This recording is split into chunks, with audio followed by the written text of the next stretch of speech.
Here is a number that should stop you cold before we even begin. 2,126 years. That is roughly how long ago a man whose name we do not even know with absolute certainty, a man who was bought and sold like livestock, who slept in chains, who trained to die for the entertainment of strangers, somehow managed to bring the greatest military power the ancient world had ever seen to its knees. Not once, not twice, but repeatedly, over the course of more than 2 years, across hundreds of miles of Roman territory, in battles that humiliated legions that had conquered Gaul, crushed Carthage, and marched to the edges of the known world. We still talk about him today. 2,000 years later, his name is taught in schools, adapted into films, turned into television series, invoked by labor movements, revolutionary governments, and freedom fighters on every continent. Karl Marx called him his favorite hero of all of antiquity. Toussaint Louverture, who led the Haitian Revolution, was called the Black Spartacus by his contemporaries. When the German communist uprising of 1919 needed a name, they called themselves the Spartacists. When Hollywood wanted to make a film about defiance and human dignity, they reached back across 20 centuries and put his face on the screen. 2,000 years.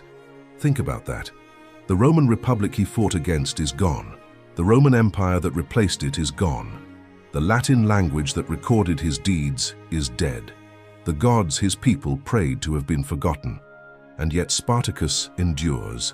His story endures. Not as a footnote, not as a curiosity. As a living symbol that still has the power to move people, to inspire people, to make people ask hard questions about power and freedom and what human beings owe each other. A slave, a gladiator, a general, a symbol. His name was Spartacus, and this is the full story, told from beginning to end, in the order it actually happened, with every detail in its proper place. The world that made him, the system that caged him, the spark that lit the fire, the battles, the tactics, the commanders, the decisions, the turning points, the moments where history could have broken differently. And finally, the long shadow this one man's refusal cast across the centuries that followed. So let's go back, all the way back, to the mountains where he was born, to a world that had no idea what was coming.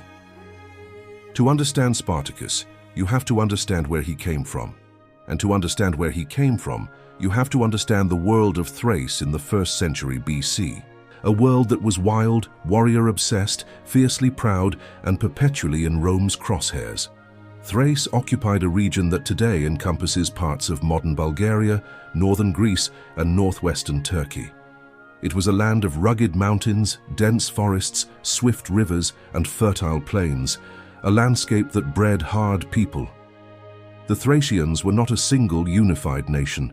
They were a collection of tribes, the Odrysians, the Bessi, the Maidi, the Sapai, and dozens of others, who shared a culture, a general set of religious beliefs, and a warrior tradition that stretched back centuries before Rome was anything more than a collection of mud huts on the banks of the Tiber. Thracian men were raised to fight. This was not metaphor or exaggeration. It was the central organizing fact of their society. Warfare was the primary means of social advancement, spiritual expression, and cultural identity. A Thracian boy who could not fight was not a man. A Thracian man who did not fight was nobody. Their gods were gods of war and wilderness. Their art was art of the hunt and the battle. Their songs celebrated fallen warriors. Their funerals honored the dead with feats of arms. Their entire moral universe was structured around the virtues of courage, endurance, and martial skill. And a man's worth was measured almost entirely by how well he embodied those virtues. This is not a small detail. This is the foundation of everything that follows. Because when Rome eventually stripped Spartacus of his freedom and forced him to fight for the entertainment of strangers, it was not just physically enslaving a man. It was taking everything that Thracian culture said a warrior was supposed to be: courageous, skilled, personally honorable, free to fight for his own people and his own gods, and turning it into a commodity, a product, something to be bought and sold and consumed and discarded. Understanding that specific cultural wound helps explain why Spartacus was the way he was, and why, when the moment came, he did what he did. Spartacus, based on the most reliable ancient sources, was born into the tribe of the Maidi, who occupied a region in what is now southwestern Bulgaria and the extreme northeastern corner of modern-day North Macedonia. The Maidi were a tough, independent tribe who had clashed with Macedonian power during the reign of Philip II, the father of Alexander the Great, and had continued to resist the various empires and powers that pushed into their territory over the following centuries. They were not a people accustomed to submission. We do not know the exact year of Spartacus's birth. Ancient sources are frustratingly vague on this point.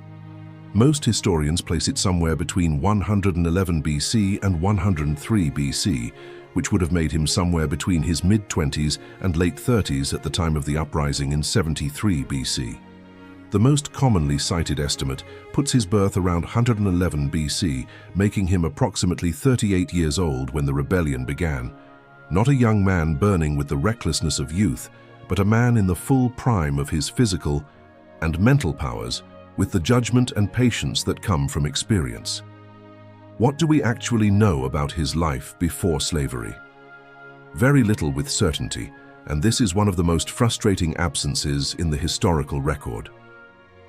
The two most important ancient sources on Spartacus, Plutarch, writing in his Life of Crassus around 100 AD, and Appian of Alexandria, writing in his Civil Wars around 150 AD, give us some intriguing fragments.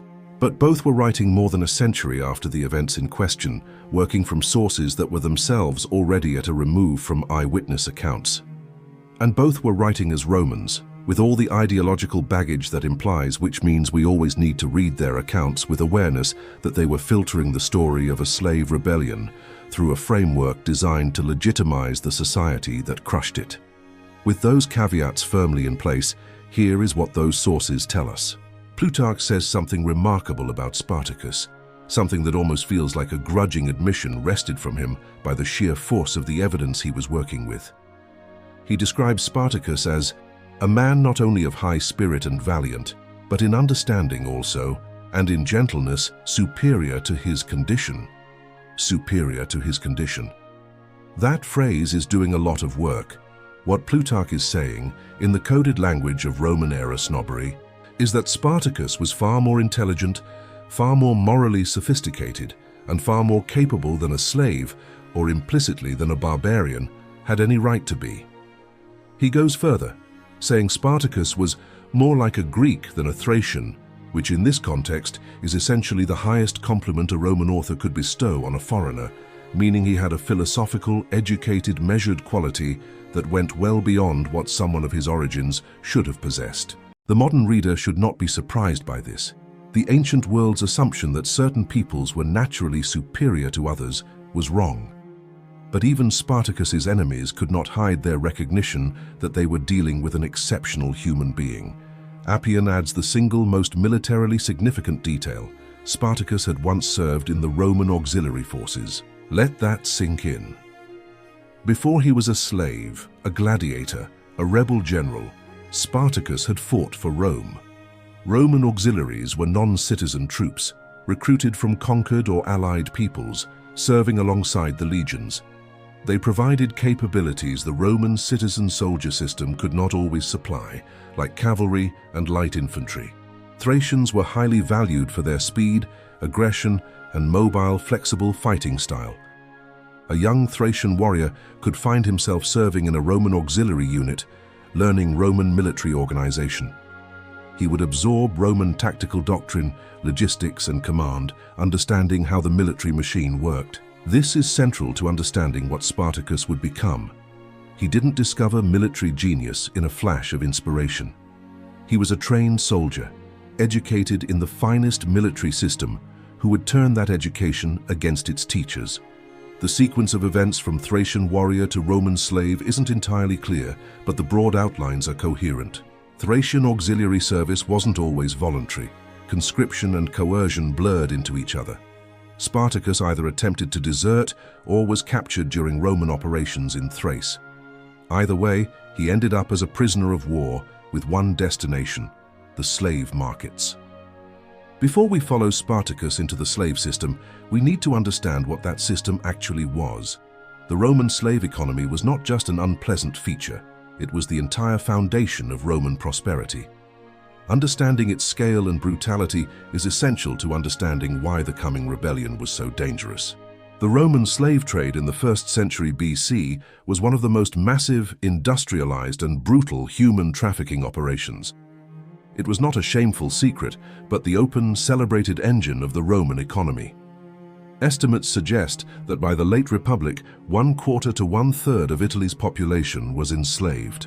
In some regions, like Sicily, fields were worked almost entirely by enslaved people, overseen by free managers.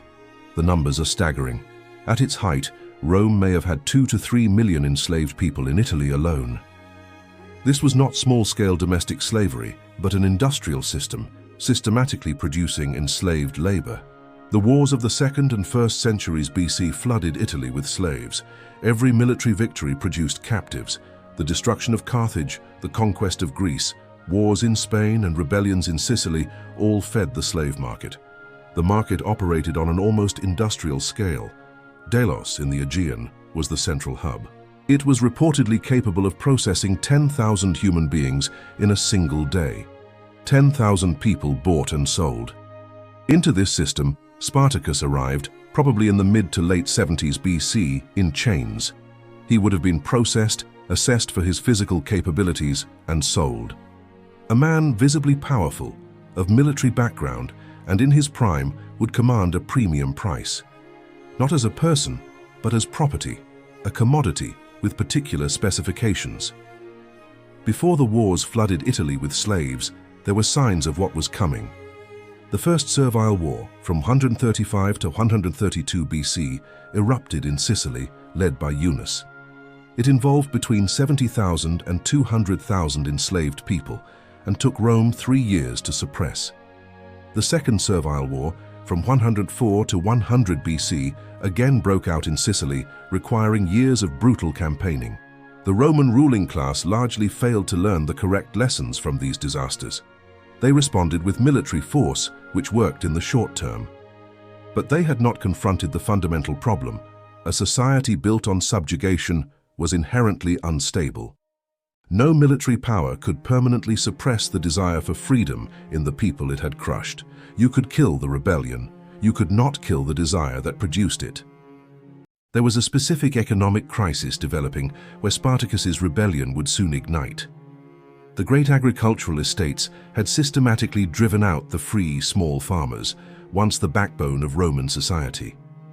Roman legions that won wars were largely composed of free Italian peasants who owned small plots of land. Those wars produced enslaved labor that flooded Italy, making it efficient to consolidate farms into large estates. The soldiers who won Rome's wars came home to find their economic position destroyed by the wealth generated. This created two dispossessed populations, millions of enslaved people and displaced free poor. Both groups had grievances. Both would eventually find a reason to follow Spartacus. And here is where fate or chance, or the particular cruelty of Roman entertainment culture, intervened. Spartacus was bought as a gladiator. To understand what Spartacus was walking into, you need to understand what the gladiatorial system actually was. Popular culture has given us a romantic and distorted picture of it. The real picture is more complex and relevant to understanding what happened next. Gladiatorial combat was not primarily about sport or entertainment in the way we think of those words today.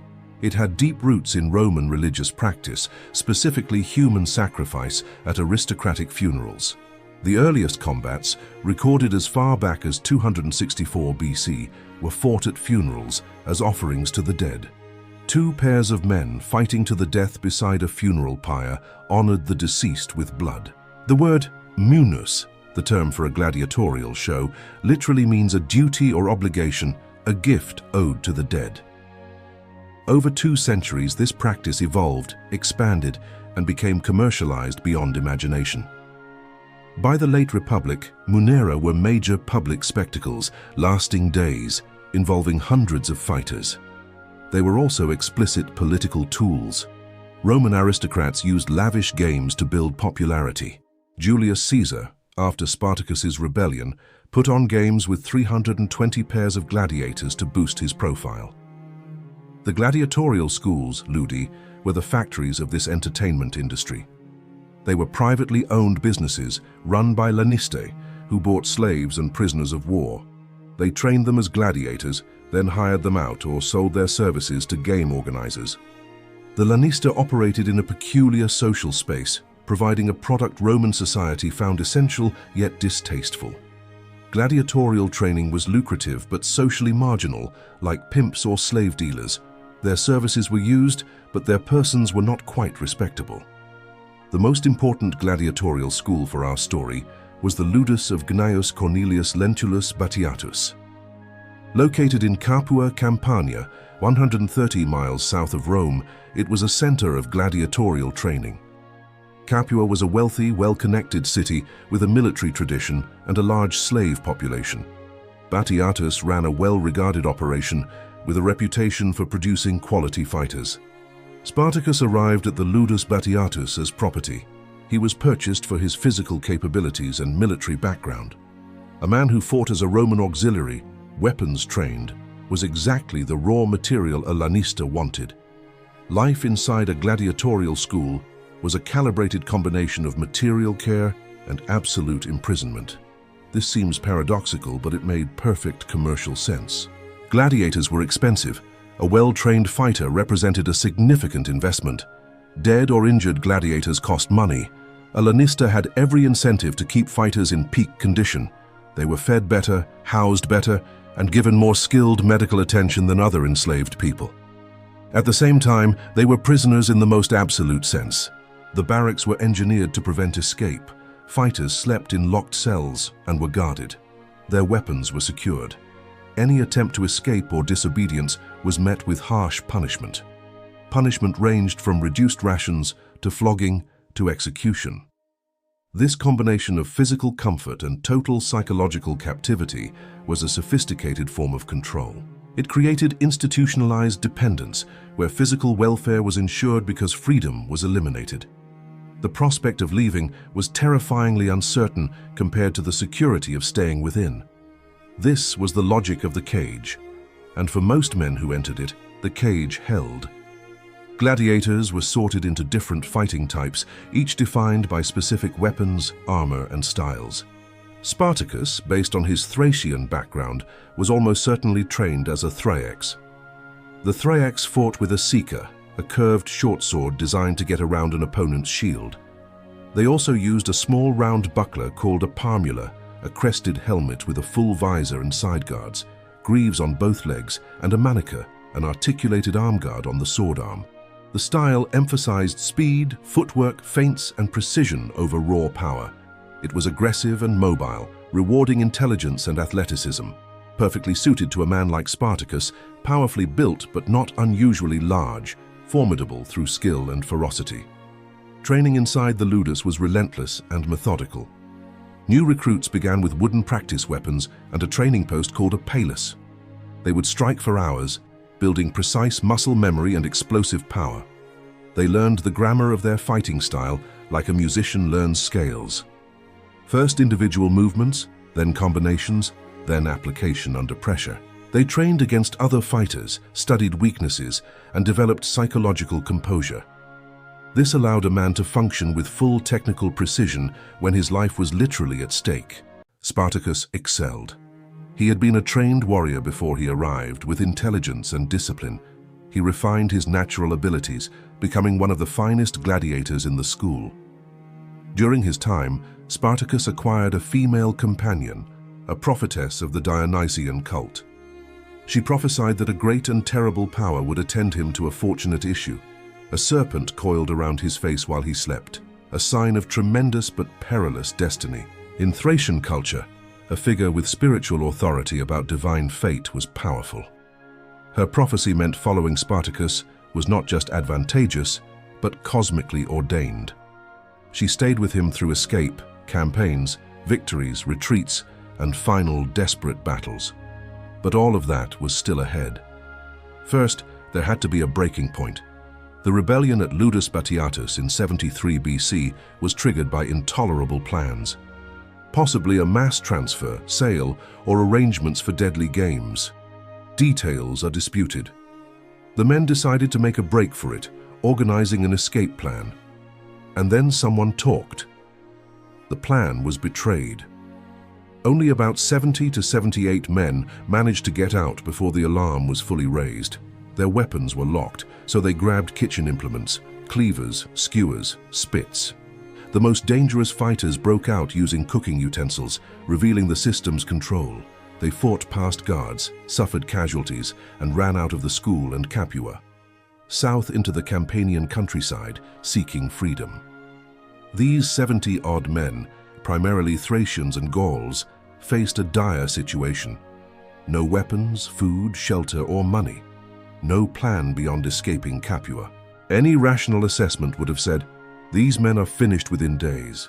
Spartacus had a different assessment. He understood staying in the lowlands meant being caught. Terrain was too open. They needed height and defensibility immediately before pursuit could be organized. He understood they were not alone.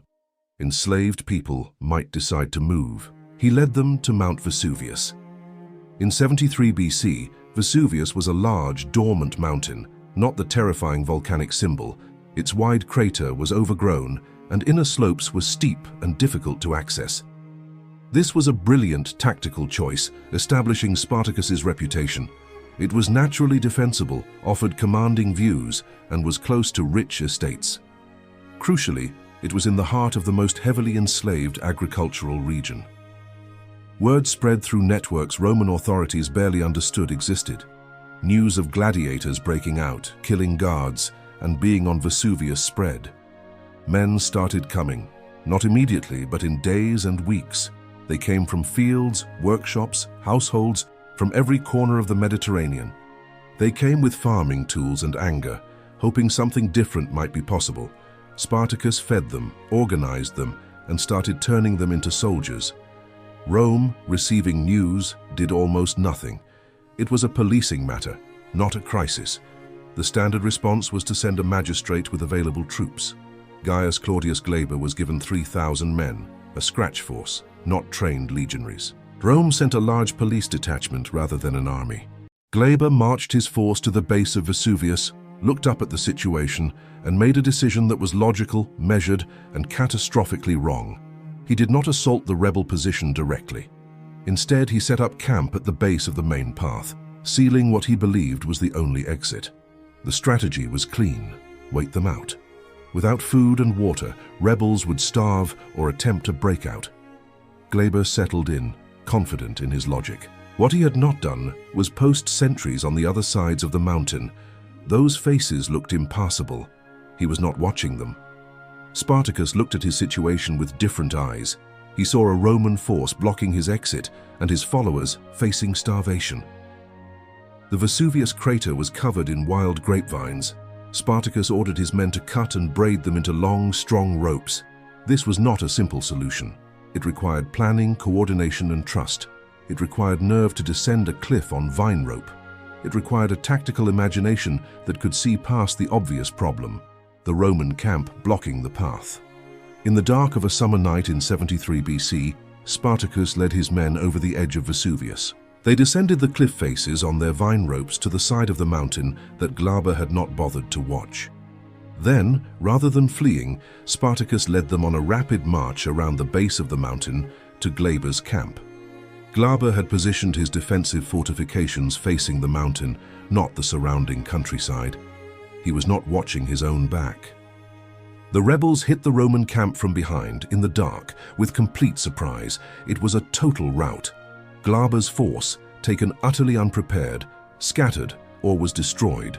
The Romans lost men, weapons, armor, food, and tools. In a single night's action, a ragged group of escaped gladiators transformed into an armed force. They had proper weapons, armor, and supplies. And they had something more important than all of that. They had proof that Rome was not invincible. The effect on the slave population of southern Italy cannot be overstated. It spread instantly through networks across the region. Gladiators had beaten Roman soldiers. They had done it through intelligence, not luck, through planning, not desperation. More people came to Vesuvius, many more. In the weeks and months following the defeat of Gleba, the rebel force grew with extraordinary speed. The army Spartacus commanded was not simply escaped slaves, but one of the most diverse military coalitions in the ancient world. This diversity explained both its formidable strength and the seeds of its eventual destruction. The gladiators from Ludus Batiatus formed the irreplaceable core, the most militarily skilled fighters. These schools drew fighters from across the Roman world, primarily Thracians and Gauls. These warrior cultures produced men who could survive extreme training and fight effectively. The Thracians were Spartacus's most loyal and cohesive group, sharing his culture and language. For a Thracian, fighting expressed honor, identity, divine favor, and personal worth. The rebellion gave them back the right to fight for themselves. They were extraordinary fighters. The Gauls were numerous and ferocious, sharing an emphasis on personal courage and religious significance in combat. However, Gauls tended toward a more aggressive, less patient style of warfare. Among the Gallic gladiators, Crassus, Role 05, and Enomius rose to prominence as fierce commanders. Crassus would eventually make a decision that cost 30,000 people their lives. Beyond gladiators, the vast majority were enslaved agricultural workers from massive slave-worked estates. These were the most brutalized people, worked at a pace compared to animals housed in pens. They came from everywhere: Gaul, Spain, North Africa, Syria, Greece, Asia Minor, Thrace, Dacia, Pontic region. At its height, the rebel army spoke a dozen or more languages, carrying diverse cultural traditions. There were also free people, poor Italian farmers and rural laborers displaced by slave-work latifundia. These people, legally free but economically ruined, joined Spartacus seeking justice. This extraordinary diversity was simultaneously the army's greatest strength and its most dangerous internal vulnerability. It was a strength due to varied skills: farmers, craftsmen, former soldiers with different tactical approaches. Spartacus was smart enough to recognize this diversity as a resource, drawing on its full range of capabilities. The vulnerability lay in no single shared vision of the rebellion's purpose or direction. Enslaved people from Thrace wanted to go home, as did those from Gaul. Gladiators might not have a specific homeland, and poor Italians had no homeland to flee to. They were assembled by shared oppression, but their individual goals pointed in different directions. Managing that diversity, holding the coalition together, was a central challenge of Spartacus's leadership. What Spartacus did immediately and consistently was impose order, fairness, and military discipline on his growing force. Ancient sources noted with surprise that Spartacus enforced a remarkable degree of egalitarianism within the rebel camp. Captured wealth was divided equally, not distributed according to rank or seniority. This was not Roman, Thracian, or Gallic practice. It was Spartacus's practice. He believed the rebellion needed to embody different values than the Roman world they fought against. You cannot build a movement against a slave system on a hierarchy of privilege. He was also building an army in the practical military sense. He established weapons workshops to manufacture and repair arms, reducing dependence on seized Roman forces. He instituted training programs, turning men who had worked fields into serviceable infantry. He began building a cavalry force using captured Roman horses and men who had ridden in their homelands. This capability would prove crucial for reconnaissance and tactical flexibility in battles to come. And while all of this was happening, Rome sent another army. The Senate in Rome, receiving news of Glaba's defeat, recognized its initial assessment had been wrong. They sent a more substantial force under Praetor Publius Varinius, with between 4,000 and 6,000 men. Still not full legionaries, but more substantial than Glaba's scratch force, with better equipment and experienced officers. Varinius marched south into Campania, confident that numbers and organization would succeed. He would find, over a lengthy and humiliating campaign, that this confidence was spectacularly misplaced. Spartacus had spent weeks between Glaba's defeat and Varinius's arrival training his army. He also ran active reconnaissance of Roman movements. By the time Varinius arrived, Spartacus had a detailed picture of the Roman force. Its size, composition, route of march, and positions of main body and detachments were known. Varinius, by contrast, knew little about Spartacus's exact location or intentions. This intelligence asymmetry was not luck, it was the product of deliberate effort. An experienced soldier understood that knowing the enemy is a force multiplier. The campaign that followed was a masterclass in mobile, evasive warfare. The fundamental principle was simple: never fight the engagement the enemy wants you to fight. Varinius wanted a pitched battle where Roman training and discipline would be decisive. Spartacus refused to give him one. Instead, he moved constantly, keeping Varinius reacting. He looked for opportunities to strike at isolated parts of the Roman force. The first opportunity came when Spartacus located Varinius's legate, Lucius Cosinius. Cosinius, feeling secure, had gone to bathe at a villa some distance from the main camp. Spartacus received intelligence, moved fast, and arrived while Cosinius was still bathing. Cosinius barely escaped with his life, fleeing before he could fully dress. He was pursued closely and caught before he could rejoin the main force, and killed. A Roman legate, second in command, killed because he took a bath at the wrong time. The humiliation sent a specific message. No position was safe, and Spartacus was watching. Another detachment under a commander named Furius was caught isolated and destroyed piecemeal. Then Spartacus pulled one of the most audacious moves of the entire campaign. Varinius finally managed to surround what he thought was the rebel position, convinced he had them. He moved to assault, but the camp was empty. Spartacus had left campfires burning, propped up dead bodies as decoys. He marched his entire force out through a gap in the encirclement while Varinius planned his assault. By the time Varinius realized what had happened, the rebel army was miles away.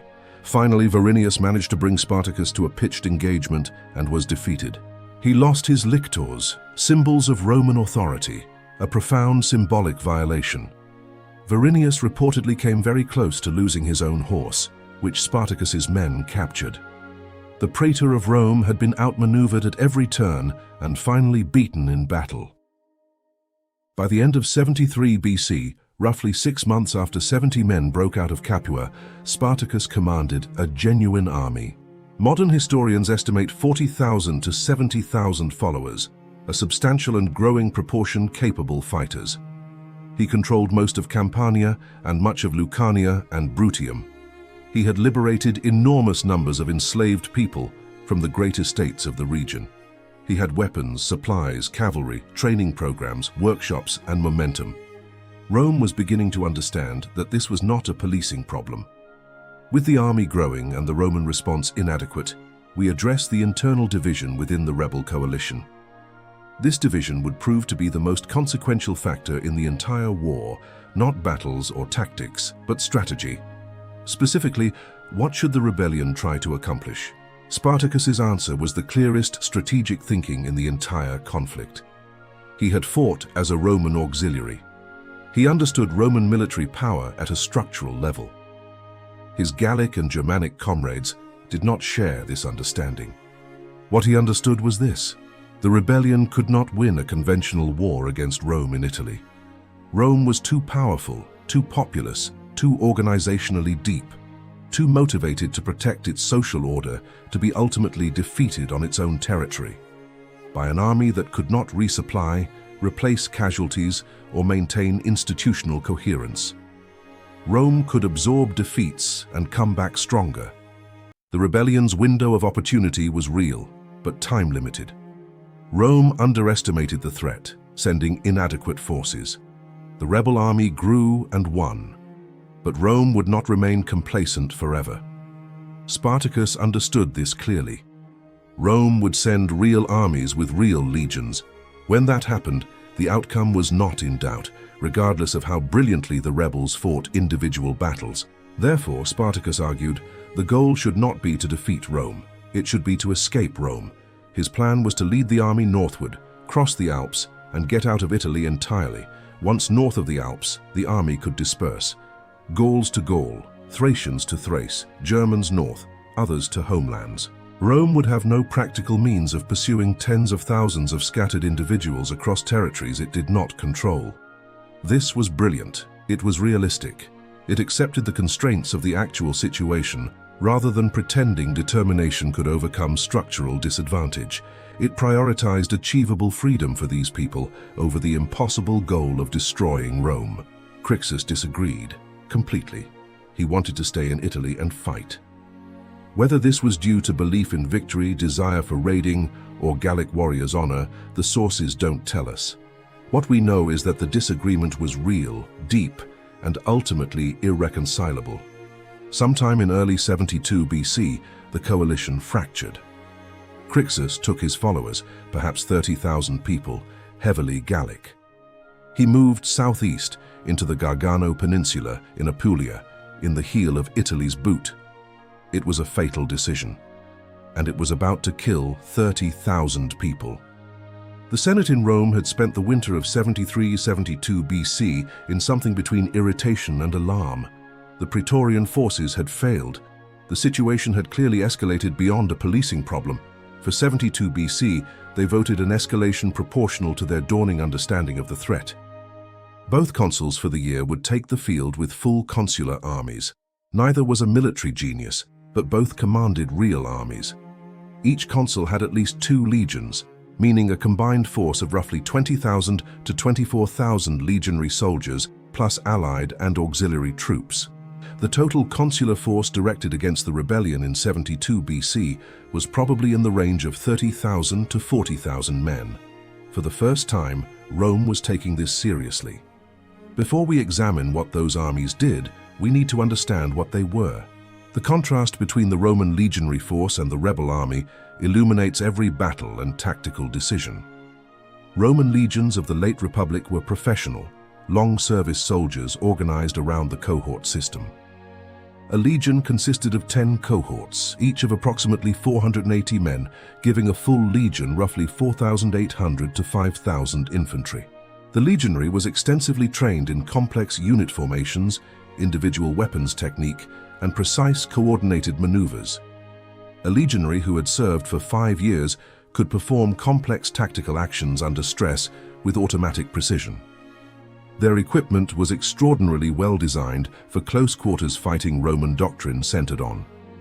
The pilum, a heavy javelin with a long, soft iron shank, was perhaps the most brilliantly designed weapon. Thrown at close range, it was heavy enough to punch through shields and armor, its soft iron shank bent on impact. A volley of pila disrupted enemy formations at the critical moment of contact. Then the legionaries closed to sword range and went to work with the gladius, the short, broad stabbing sword designed for exactly the tight quarters fighting where you have no room to swing. The scutum, the large curved rectangular shield, could lock with neighboring shields, creating a wall of overlapping coverage. Roman logistics were equally formidable. A professional supply system, a network of roads allowing rapid movement, and the engineering capability of the legions able to build bridges, fortified camps, siege works at extraordinary speed. This logistical depth meant Rome could sustain a military campaign essentially indefinitely. Command depth completed the picture. Roman armies had a full hierarchy of experienced officers. The centurion was perhaps Rome's greatest military invention, an experienced, tough, professionally trained officer.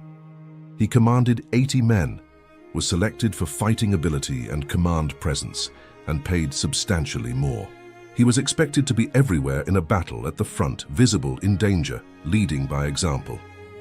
Against all of this, what did Spartacus have? He had numbers. At the peak of the rebellion, 90,000 to 120,000 people, with perhaps 60,000 to 70,000 effective fighters, larger than any single Roman army then in the field. He had individual quality.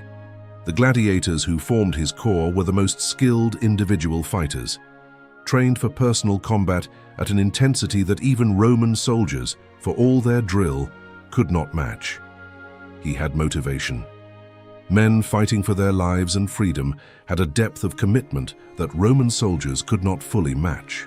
He had intelligence and speed. He consistently knew more about his opponents than they knew about him, and he moved faster than Roman commanders expected. What he did not have was sustainability. Every structural dimension of the conflict favored Rome in the long run. Rome could replace soldiers, the rebels could not. Rome had a supply chain, the rebels had to raid. Rome could afford to lose 10 battles if it won the 11th. The rebels could not survive a decisive defeat. The whole logic of the war pointed toward eventual Roman victory, and Spartacus understood this, which is why his plan had always been escape. The tragedy was that the army had refused to execute it. Now back to 72 BC and the consular armies.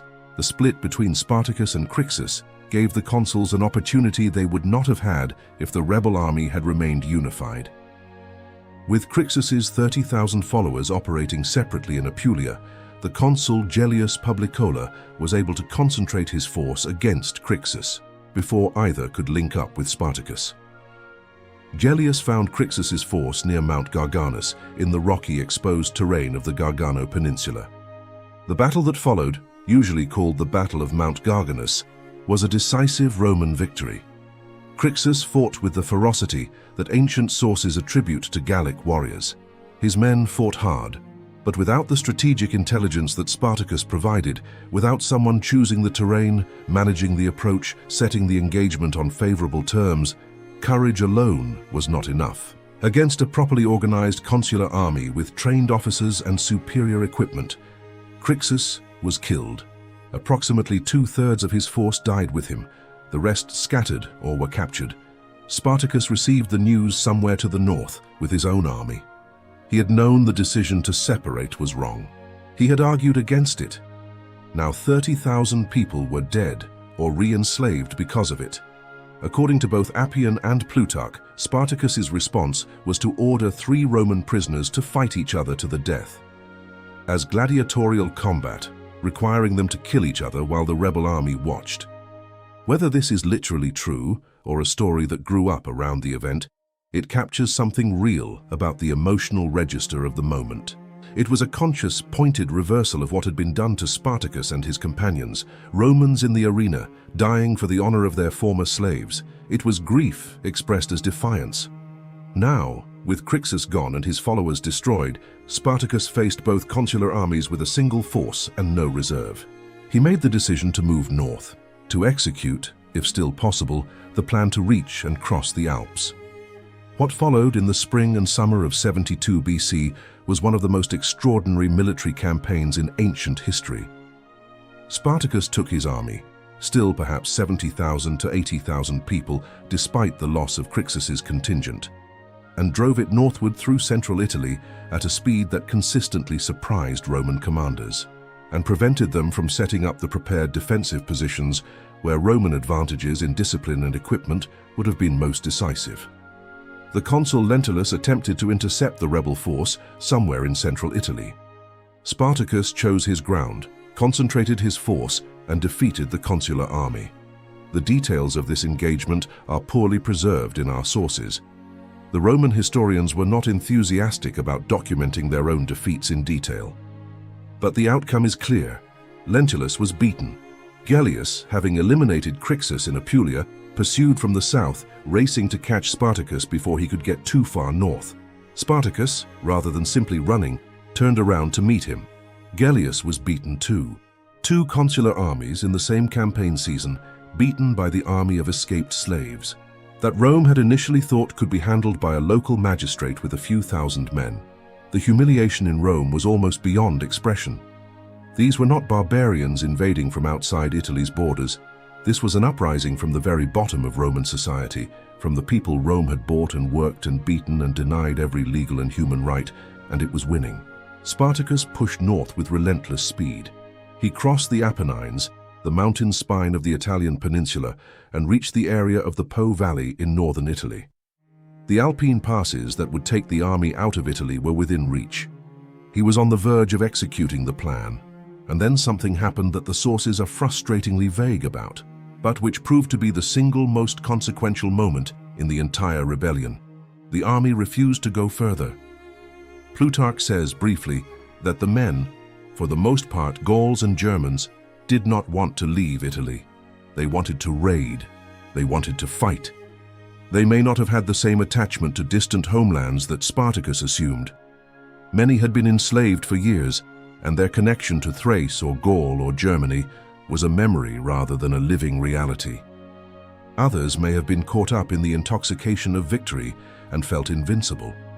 Others may not have understood the strategic argument Spartacus was making and simply experienced it as an order to leave a situation that was going well for a future that was uncertain. Whatever the specific mechanism, Spartacus turned back from the Alps. He led his army back south into Italy. By doing so, he gave up the one outcome he knew was achievable. He committed the rebellion to a war of attrition against the most powerful state in the ancient world, a war that he understood at some level could not ultimately be won. The turning back from the Alps was the moment the rebellion's fate was decided. Everything that followed was consequence. Here is a question worth sitting with. What would have happened if that army had crossed the Alps? If tens of thousands of freed slaves and warriors had poured north into Gaul and Thrace and Germania, would Rome have been able to stop them? Would the history of the next century have unfolded differently? We'll never know for certain. But the fact that we're still asking the question 2,000 years later tells you something about how close this thing came to breaking entirely differently. Despite the strategic catastrophe of turning back from the Alps, the period from the summer of 72 BC through the first months of 71 BC represents the absolute high watermark of the rebellion, the point at which the army was largest, best equipped, and most formidable, and at which Rome's humiliation was most complete. After turning south from the Alps, Spartacus moved his army with remarkable speed and organization back through northern and then central Italy, using the time he had spent in the north to recruit, train, and re-equip his forces. The army that swept south in the summer and autumn of 72 BC was better organized and more capable than it had ever been. By this point, Spartacus commanded a force that the ancient sources variously estimate between 90,000 and 120,000 people, with modern historians tending toward the lower end of this range, while still acknowledging a military force of probably 60,000 to 70,000 effective fighters. This was not a guerrilla band or a raiding party. This was a nation in arms, moving across the landscape of southern Italy with all the complexity and logistical challenges that implies. Spartacus demonstrated organizational and administrative talent matching his tactical genius. He established workshops to manufacture weapons and armor, reducing dependence on captured Roman equipment. He developed cavalry from captured horses and skilled riders, providing reconnaissance and tactical flexibility. Spartacus consistently chose terrain that neutralized Roman advantages, preferring hilly, broken ground. His mobile forces used individual fighting ability and local knowledge to compensate for lack of Roman drill. Throughout 72 BC, Spartacus demonstrated these qualities in a series of engagements across southern Italy. He defeated Praetorian forces in multiple encounters and sacked towns and cities. He consistently avoided being trapped by superior Roman forces, striking against isolated detachments. Rome was now in something close to panic.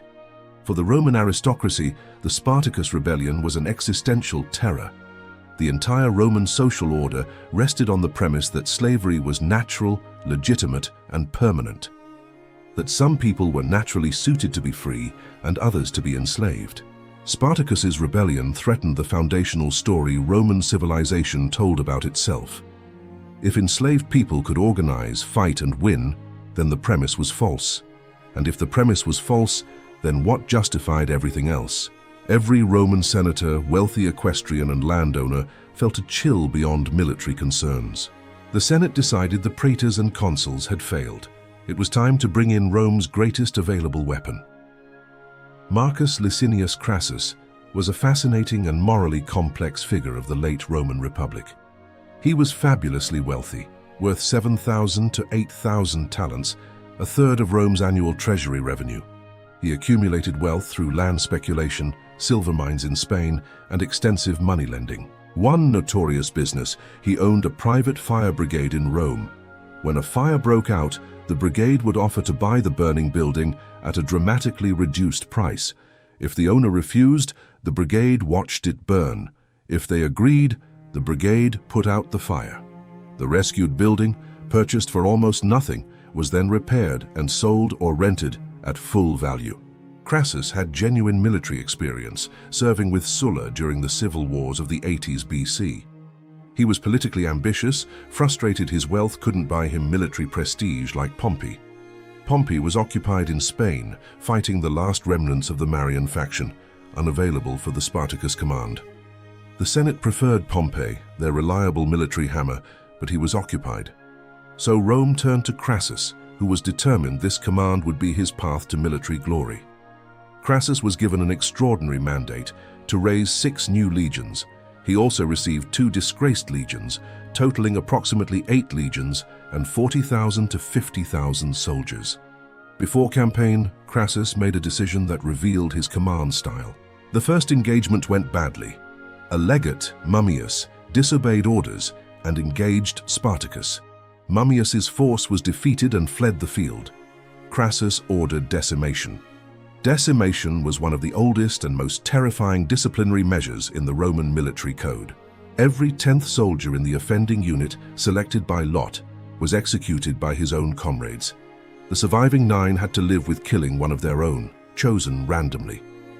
The psychological impact was devastating. Every man understood that failure meant death, possibly their own, possibly chosen by chance. Decimation had been rarely used, considered almost too extreme even by Roman standards. Crassus used it without hesitation. The message was unmistakable. Rome was done being embarrassed. The man in charge was more to be feared than Spartacus. The army shaped up. Crassus also brought a coherent operational vision that his predecessors lacked. Rather than chasing Spartacus reactively, Crassus planned to be methodical. He would use superior numbers to restrict Spartacus's maneuverability and reduce his options. He would force him into a position where decisive battle was unavoidable. He would not be drawn into fighting on Spartacus's preferred terms. He would dictate the terms of engagement. External political pressure added urgency to everything Crassus did. Pompey had finished his campaign in Spain and was marching home with his victorious army. Lucullus, another prominent general, was returning from campaigns in the east. Both men were potential competitors for the glory of finishing the slave war. If Crassus did not resolve the situation quickly, he risked political humiliation. The race to destroy Spartacus before his glory could be stolen added urgency to every decision Crassus made. While Crassus organized his massive new army, Spartacus faced the rebellion's clearest strategic crisis. He had turned back from the Alps, unable to permanently defeat Rome in Italy. A ruthless commander was assembling the largest force yet directed at the rebellion. Spartacus needed an exit. He believed he found one. Sicily. Sicily was the most promising objective, both practical and symbolic, for the rebel army. The island had seen 2 major slave rebellions, requiring years of Roman effort to suppress. Its large, volatile, enslaved population offered potential for a third uprising. This would create a major strategic problem for Rome, which depended on Sicily for grain. The island would also provide a defensible base against a larger Roman force. The practical problem was the water, the Strait of Messina, only a few kilometers wide. But for an army of tens of thousands with no boats, it might as well be infinity. Spartacus turned to the Cilician pirates, a substantial power in the Mediterranean. They were organized criminal enterprises, operating large fleets of well-armed galleys. They ran protection rackets, slave trading, and smuggling from fortified bases. Spartacus negotiated for transport to Sicily, paying them with accumulated wealth. The deal was struck, the price agreed, the delivery promised. But the pirates took the money and sailed away. They never came back. Spartacus and his army watched, dejected, as their hopes for Sicily vanished. Whether bribed by Rome or assessing Spartacus's chances, we do not know. His Sicily plan collapsed due to unreliable mercenaries with no stake in the rebellion. He was left in Bruttium, the toe of Italy, with Crassus's army closing from the north. Crassus, with operational creativity, was about to make the situation worse. Crassus ordered his army to build a wall, not small, but a massive military fortification. It stretched across the entire Bruttian peninsula, from the Tyrrhenian to the Ionian Sea. Approximately 50 kilometers of continuous wall, ditch and rampart, studded with watchtowers. Designed to seal Spartacus into the southern tip of Italy with no way out. This engineering achievement was remarkable, even by Roman standards. 50 kilometers of fortification in weeks, driven by Crassus's ruthless urgency. It was a strategic masterstroke, avoiding open-field engagement with Spartacus's genius. The rebel army would slowly consume food, then face fighting through the wall or starving. The wall changed the campaign's logic. Spartacus had to react. Crassus set the terms. Spartacus did not submit to the trap. He made several attempts to break through. Then, on a dark, stormy night, he ordered his men to fill a ditch section. They used timber, branches, earth, and bodies of dead horses and prisoners.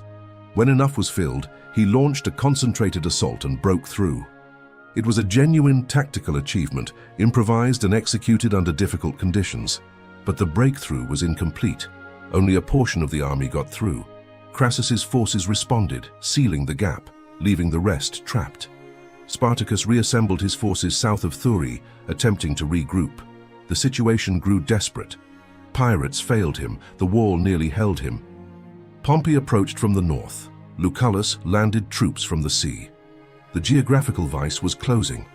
Two Gallic commanders, Castus and Gannicus, operated with growing independence. With 35,000 people, they broke away, preferring continued raiding in Italy. Their reasons echoed Crassus's earlier separation, disagreement and ambition. The consequences were disastrous. Crassus exploited this fragmentation. He moved against them, and after initial setbacks, destroyed Castus and Gannicus's force. Spartacus received intelligence of their danger and moved to support them. He arrived too late. He found the battlefield after the fighting, 35,000 people destroyed or scattered. According to Appian, Spartacus wept when he saw it. A general weeping, not for military assets, but for 35,000 dead or re-enslaved. He fought for people, and now more of them were gone. The rebel army was shrinking, the coalition fragmenting.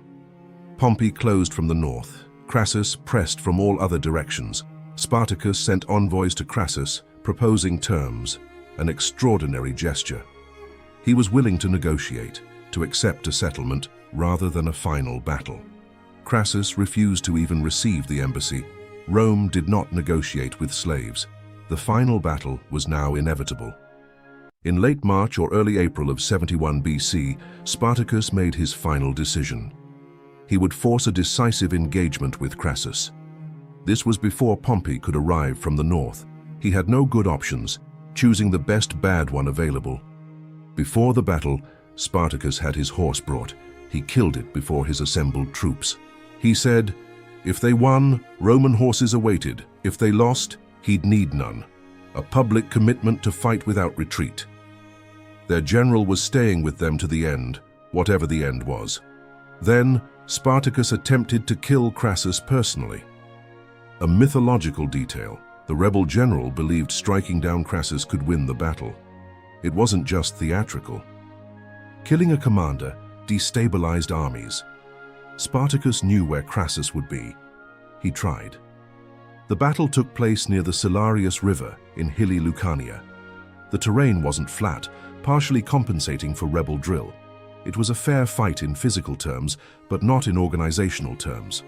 Crassus had approximately 8 legions, 40,000 to 50,000 soldiers, well-rested and disciplined. Spartacus had perhaps 40,000 to 50,000 effective fighters, but diminished by losses and demoralization. The army was formidable, but no longer invincible.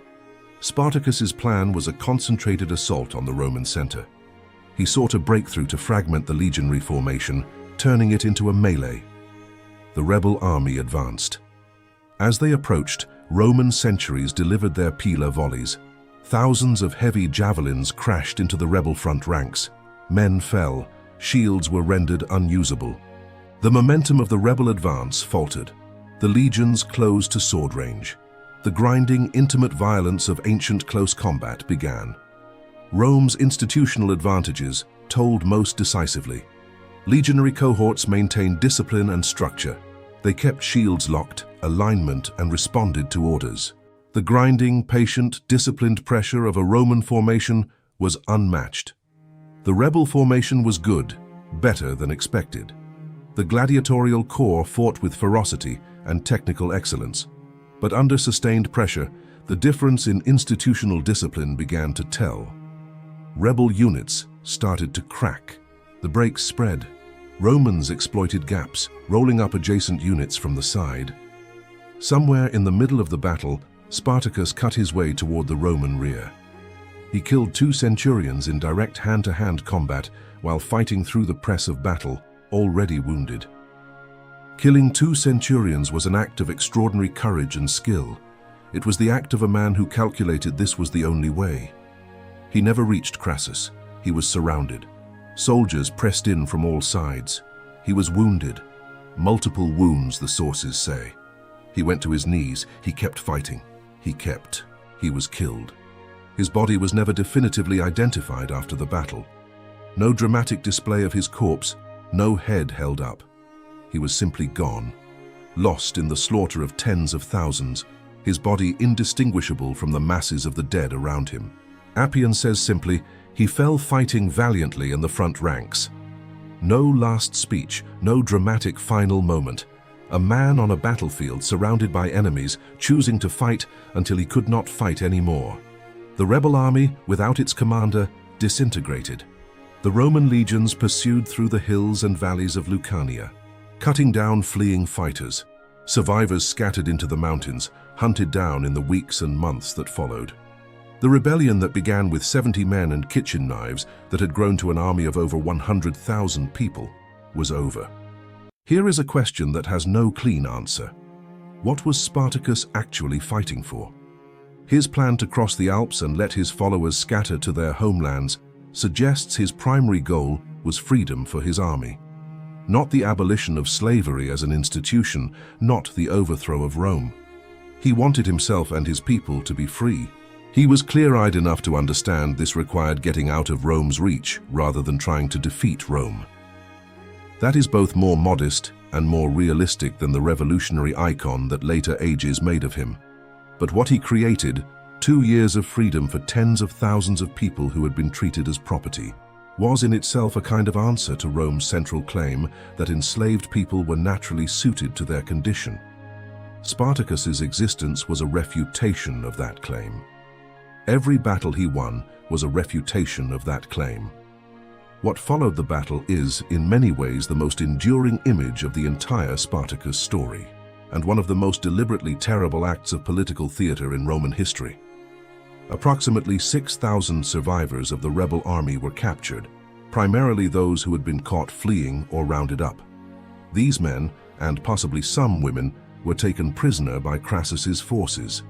Crassus ordered them crucified, not executed, not killed quickly. Crucified, nailed to crosses, living, displayed publicly, left to die over days. 6,000 crosses set at regular intervals along the Appian Way, the great road that ran 200 kilometers from Capua to Rome. The road along which anyone traveling between Rome and the south of Italy, every merchant, every official, every soldier, every senator, had to pass. The message was calculated, explicit, and devastating in its clarity. It was not primarily about punishing the individuals. It was about communicating to every enslaved person in Italy and every potential rebel exactly what the cost of resistance was. This is what happens when you claim freedom that Rome has not granted. This is what happens when you reach above your station. This road, which carries the commerce and the culture and the power of civilization, is lined with the bodies of those who thought themselves free. The crosses were left up, the bodies left to rot in the Italian sun for months or years. Rome wanted this to be seen. Rome wanted this to be remembered. And there was an important political postscript that has nothing to do with the crosses and everything to do with Roman ambition. Crassus had done the hard work. Crassus had built the army, imposed the discipline, constructed the wall, managed the campaign, and achieved the victory. He was entitled to the credit. But as his men were hammering the last crosses into the ground along the Appian Way, Pompey arrived from the north, with his victorious army from Spain.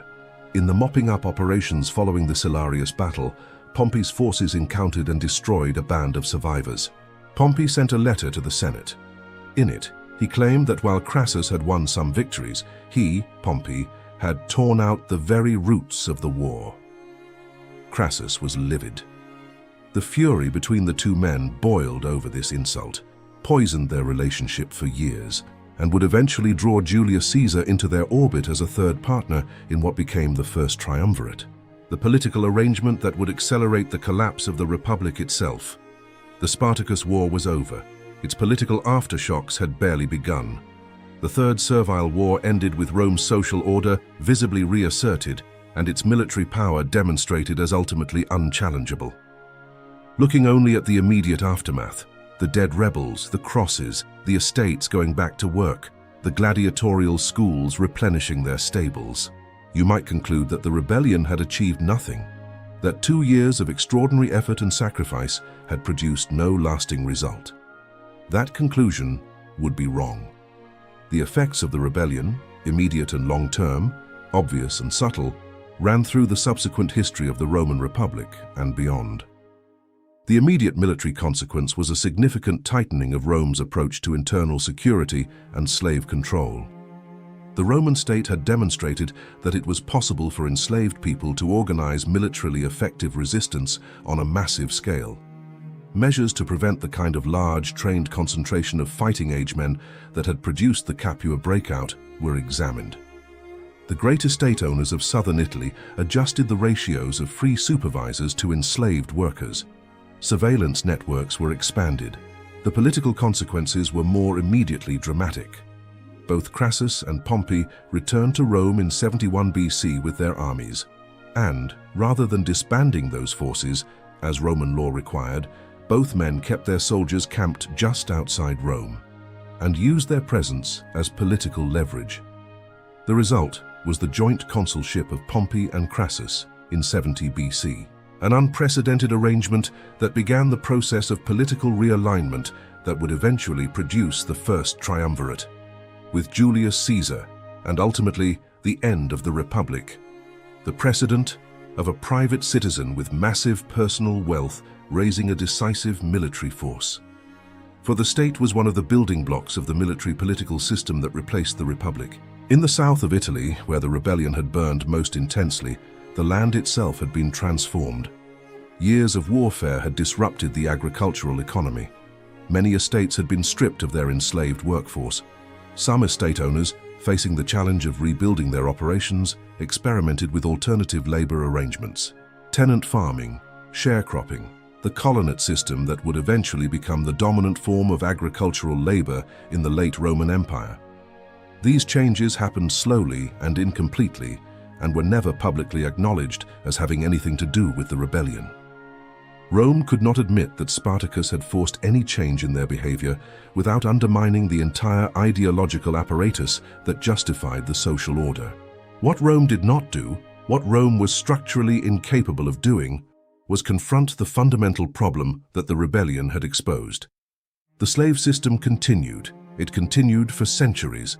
Rome's response was not to reconsider the institution of enslaving them, but to improve the mechanisms for keeping them enslaved. The surveillance tightened. The punishments remained savage. The mathematics of terror, the 6,000 crosses on the Appian Way, were meant to make the calculation permanently clear. And yet, the rebellion was over. The memory was not. In the Roman world, the story of Spartacus was officially told as a cautionary tale, a demonstration of what happened when the natural order was challenged. Rome prevailed. The order was restored. But even in the writing of Roman authors, something cannot quite be suppressed. Plutarch calls him superior in understanding and gentleness. Florus says he fought in the manner of a general. The slave was a greater man than most of the Romans who fought him. The enemy of civilization displayed qualities that civilization claimed to value: courage, intelligence, discipline, loyalty. In the modern world, the story of Spartacus was rediscovered and reclaimed with force. Karl Marx called Spartacus his favorite hero for his refusal to accept an unjust order. The German revolutionary movement of 1916-1919 called itself the Spartacist League, rebellion by the dispossessed against a system that treated people as commodities.